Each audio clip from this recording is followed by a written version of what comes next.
प्राचीन भारत के एक शांत वन में, जहां पेड़ों की पत्तियों के बीच से छनकर आती धूप, पक्षियों का मधुर कलरव और मंद मंद बहती हवा का संगीत मन को सहज ही ध्यान की ओर खींच लेता था, वहां भगवान बुद्ध अपने शिष्यों को उपदेश दे रहे थे। वे सभी एक वृक्ष के नीचे बैठे थे। वृक्ष की मोटी डालों के नीचे गिरी पत्तियां जैसे एक प्राकृतिक आसन का रूप ले चुकी थीं। बुद्ध की आंखों में गहरी शांति थी। उनके शब्दों में वह स्थिरता थी जो सुनने वाले के मन को भीतर तक छू जाए। वे जीवन के अनित्य स्वरूप, करुणा और मैत्री के महत्व पर बोल रहे थे। जिस प्रकार एक दीपक स्वयं जलकर दूसरों को प्रकाश देता है, उसी प्रकार हमें भी अपने जीवन से दूसरों के अंधकार को दूर करना चाहिए, बुद्ध बोले। शिष्य ध्यानपूर्वक सुन रहे थे, मानो प्रत्येक शब्द उनके हृदय में अंकित हो रहा हो। तभी दूर से एक छोटा बालक भागता हुआ आया। वह गांव का ही था, पर बुद्ध के प्रवचन में वह कभी शामिल नहीं हुआ था। उसके पैरों में धूल लगी थी, माथे पर पसीने की बूंदें और आंखों में जिज्ञासा की चमक। वह सीधे बुद्ध के पास आकर बोला, भंते, मैं आपसे कुछ पूछ सकता हूं? बुद्ध ने मुस्कुराकर उसकी ओर देखा। बोलो पुत्र, क्या जानना चाहते हो? बालक ने कहा, मैंने सुना है कि आप सबको ज्ञान देते हैं, पर ज्ञान क्या है और यह क्यों जरूरी है? शिष्यगण हल्का सा मुस्कुरा दिए, मानो यह एक सरल प्रश्न हो, पर बुद्ध का चेहरा गंभीर हो गया। वे जानते थे यह प्रश्न सतही नहीं है, यह उस मासूम मन से आया है जो वास्तव में जानना चाहता है। बुद्ध ने पास रखी एक खाली मिट्टी की कटोरी उठाई।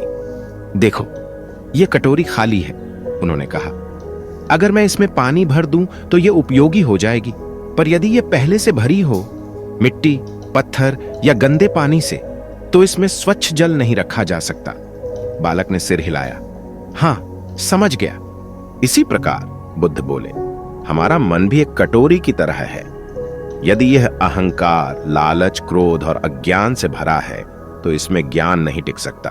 पहले हमें मन को खाली करना होगा, स्वच्छ करना होगा। बालक ने पूछा, लेकिन भंते, अगर मेरे पास पहले से थोड़ा ज्ञान है, तो क्या नया ज्ञान उसमें नहीं आ सकता? बुद्ध मुस्कुराए। आ सकता है, यदि वह कटोरी साफ हो और उसमें स्थान हो। लेकिन यदि वह भरा हुआ है केवल इस सोच से कि मैं सब जानता हूं, तो नया कुछ भी उसमें नहीं ठहर पाएगा। इसके बाद उन्होंने अपने शिष्यों की ओर देखा और कहा, तुम सब यह सुन लो, केवल पुस्तकों का ज्ञान पर्याप्त नहीं है। सच्चा ज्ञान वह है जो हमारे आचरण में उतर जाए, जो दूसरों के लिए सुख और शांति का कारण बने।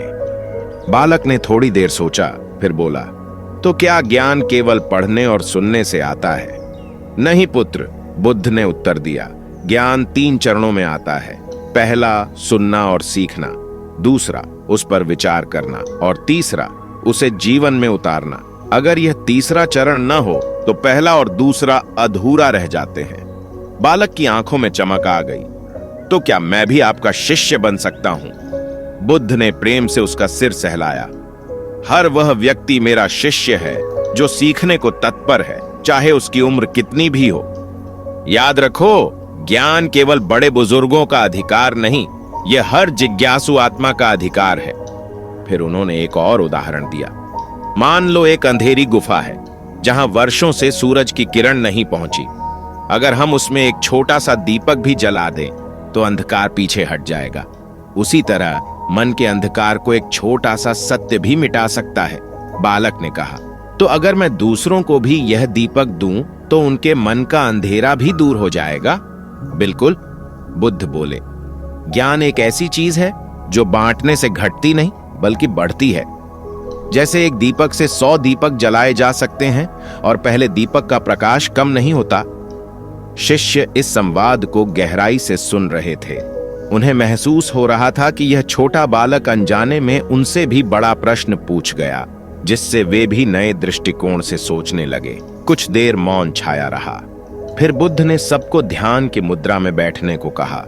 धीरे धीरे हवा ठंडी हो रही थी और सूरज पेड़ों के पीछे ढल रहा था। उस क्षण वहां बैठे हर व्यक्ति को लग रहा था कि जैसे उनके भीतर भी एक दीपक जल गया हो। जब ध्यान समाप्त हुआ, बालक ने बुद्ध के चरण छुए और बोला, भंते, आज मैंने सीखा कि ज्ञान किताबों में नहीं बल्कि मन में होता है, और मन तभी सीखता है जब वह खाली, विनम्र और तैयार हो। बुद्ध ने कहा, पुत्र, यही आज का सबसे बड़ा पाठ है, इसे कभी मत भूलना। उस दिन के बाद वह बालक हर सुबह वहां आता, बुद्ध की बातें सुनता और गांव में अपने दोस्तों को भी सुनाता।